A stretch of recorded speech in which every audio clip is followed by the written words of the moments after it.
히브리서 1장부터 4장까지입니다. 히브리서 1장. 하나님께서 옛날에는 예언자들을 통하여 여러 번에 걸쳐 여러 가지 방법으로 우리 조상들에게 말씀하셨으나 이 마지막 날에는 아들을 통하여 우리에게 말씀하셨습니다. 하나님께서는 이 아들을 만물의 상속자로 세우셨습니다. 그를 통하여 온 세상을 지으신 것입니다. 그는 하나님의 영광의 광채시요 하나님의 본체대로의 모습이십니다.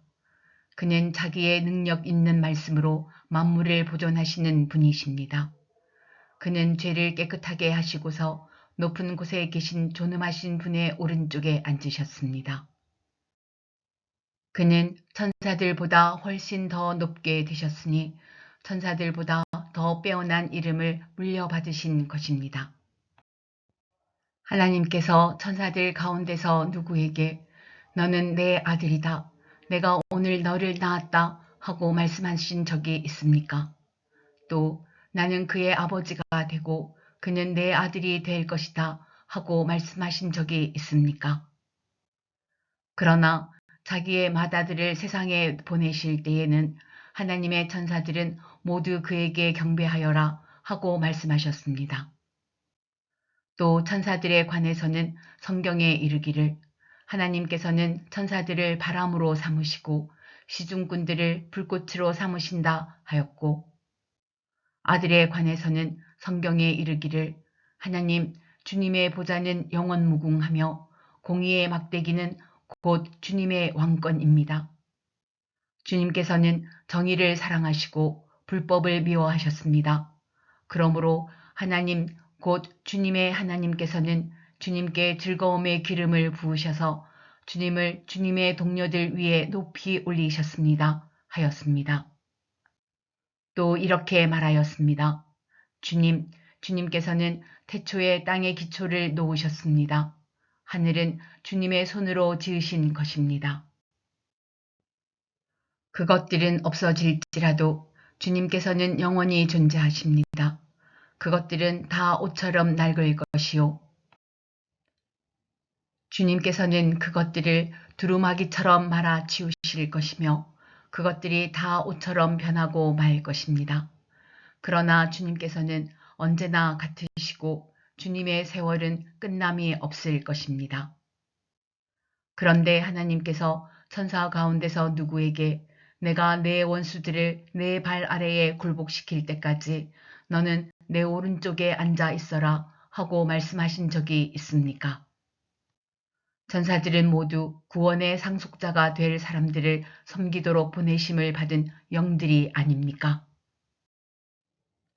히브리서 2장. 그러므로 우리는 들은 바를 더욱 굳게 간직하여 잘못된 길로 빠져드는 일이 없어야 마땅하겠습니다. 천사들을 통하여 하신 말씀이 효력을 내어 모든 범행과 불순종하는 행위가 공정한 갚음을 받았거든. 허물며 우리가 이렇게도 귀중한 구원을 소홀히 하고서야 어떻게 그 갚음을 피할 수 있겠습니까? 이 구원은 주님께서 처음에 말씀하신 것이요. 그것을 들은 사람들이 우리에게 확증하여 준 것입니다. 그리고 하나님께서도 표징과 기이한 일과 여러 가지 기적을 보이시고 또 자기의 뜻을 따라 성령의 선물을 나누어 주심으로써 그들과 함께 증언하여 주셨습니다. 하나님께서는 지금 우리가 말하는 장차 올 세상을 천사들의 지배 아래에 두신 것이 아닙니다. 어떤 이가 성경 어딘가에서 이렇게 증언하였습니다. 사람이 무엇이기에 주님께서 그를 기억하여 주시며 인자가 무엇이기에 주님께서 그를 돌보아 주십니까? 주님께서는 그를 잠시 동안 천사들보다 못하게 하셨으나 영광과 존귀의 면류관을 그에게 씌워 주셨으며 만물을 그의 발 아래에 복종시키셨습니다. 하나님께서 만물을 사람에게 복종시키심으로써 그에게 복종하지 않는 것이라고는 아무것도 없게 하신 것입니다. 그러나 지금 우리가 보기로는 아직도 만물이 다 그에게 복종하고 있는 것은 아닙니다. 예수께서 다만 잠시 동안 천사들보다 낮아지셔서 죽음의 고난을 당하심으로써 영광과 존귀의 면류관을 받아 쓰신 것을 우리가 봅니다. 그는 하나님의 은혜로 모든 사람을 위하여 죽음을 맛보셔야 했습니다. 하나님께서는 만물을 창조하시고 만물을 보존하시는 분이십니다. 그러므로 하나님께서 많은 자녀를 영광에 이끌어 들이실 때에 그들의 구원의 창시자를 고난으로써 완전하게 하신다는 것은 당연한 일입니다. 거룩하게 하시는 분과 거룩하게 되는 사람들은 모두 한 분이신 아버지께 속합니다. 그러하므로 예수께서는 그들을 형제자매라고 부르시기를 부끄러워하지 않으셨습니다. 그리하여 그분은 내가 주님의 이름을 내 형제 자매들에게 선포하며 회중 가운데서 주님을 찬미하겠습니다 하고 말씀하시고, 또 나는 그를 신뢰하겠습니다 하고 말씀하시고, 보십시오, 내가 여기에 있습니다. 또 하나님께서 내게 주신 자녀들이 여기에 있습니다 하고 말씀하셨습니다. 이 자녀들은 피와 살을 가진 사람들이기에 그도 역시 피와 살을 가지셨습니다. 그것은 그가 죽음을 겪으시고서 죽음의 세력을 쥐고 있는 자, 곧 악마를 멸하시고, 또 일생 동안 죽음의 공포 때문에 종노릇하는 사람들을 해방시키시기 위함이었습니다. 사실 주님께서는 천사들을 도와주시는 것이 아니라 아브라함의 자손들을 도와주십니다. 그러므로 그는 모든 점에서 형제 자매들과 같아지셔야만 했습니다.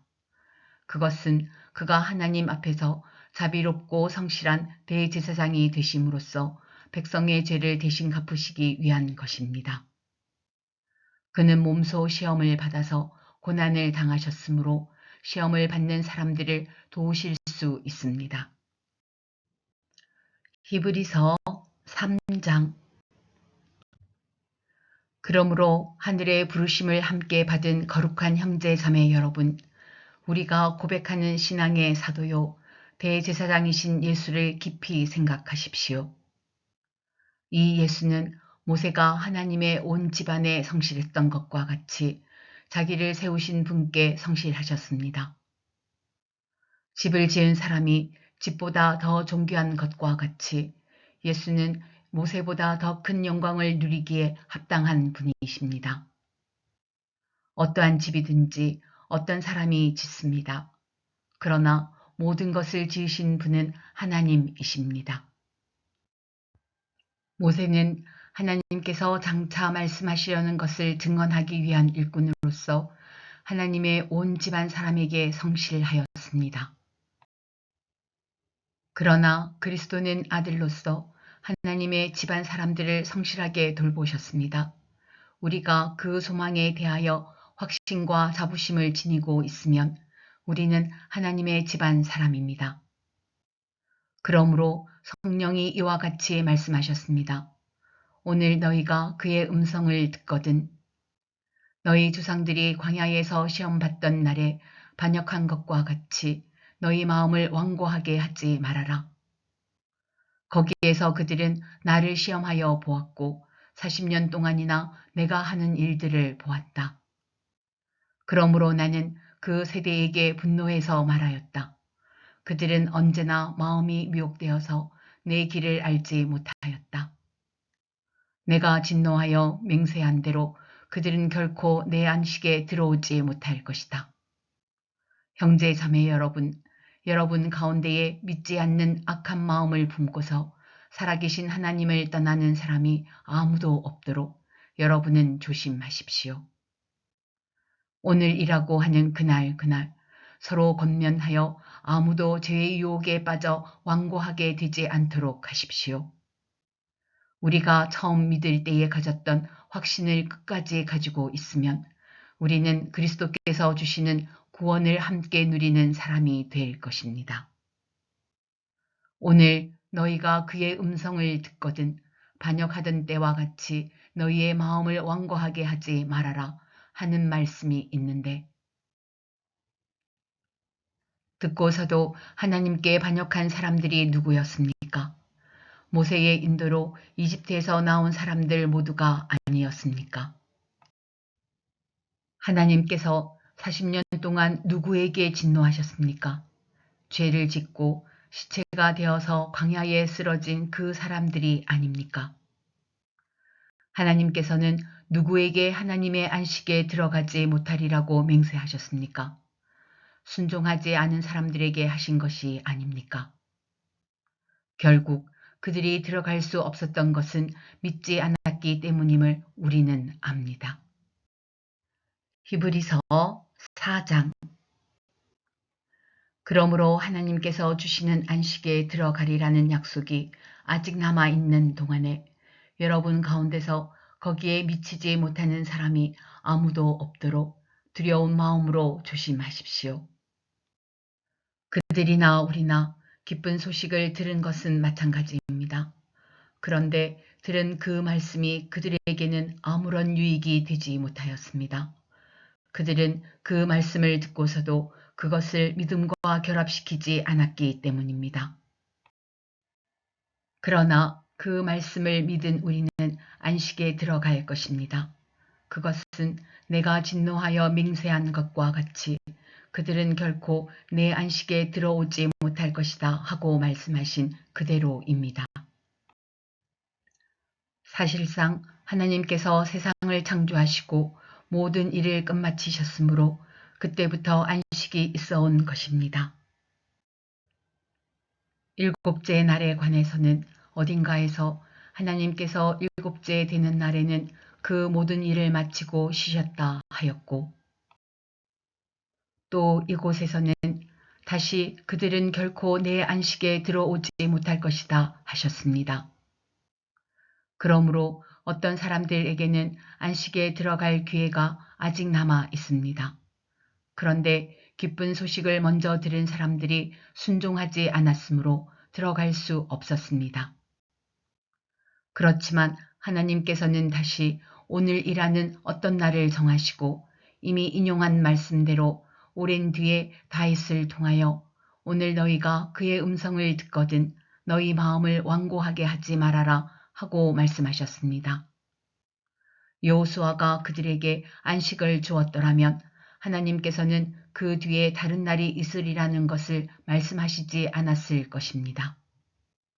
그러니 하나님의 백성에게는 안식하는 일이 아직 남아 있습니다. 하나님께서 주실 안식에 들어가는 사람은 하나님이 자기 일을 마치고 쉬신 것과 같이 그 사람도 자기 일을 마치고 쉬는 것입니다. 그러므로 우리는 이 안식에 들어가기를 힘씁시다. 아무도 그와 같은 불순종의 본을 따르다가 떨어져 나가는 일이 없도록 해야 하겠습니다. 하나님의 말씀은 살아있고 힘이 있어서 어떤 양날 칼보다도 더 날카롭습니다. 그래서 사람 속을 꿰뚫어 혼과 영을 갈라내고 관절과 골수를 갈라놓기까지 하며 마음에 품은 생각과 의도를 밝혀냅니다. 하나님 앞에는 아무 피조물도 숨겨진 것이 없고 모든 것이 그의 눈앞에 벌거숭이로 드러나 있습니다. 우리는 그의 앞에 모든 것을 드러내 놓아야 합니다. 그러나 우리에게는 하늘에 올라가신 위대한 대제사장이신 하나님의 아들 예수가 계십니다. 그러므로 우리의 신앙 고백을 굳게 지킵시다. 우리의 대제사장은 우리의 연약함을 동정하지 못하시는 분이 아닙니다. 그는 모든 점에서 우리와 마찬가지로 시험을 받으셨지만 죄는 없으십니다. 그러므로 우리는 담대하게 은혜의 보좌로 나아갑시다. 그리하여 우리가 자비를 받고 은혜를 입어서 제때에 주시는 도움을 받도록 합시다.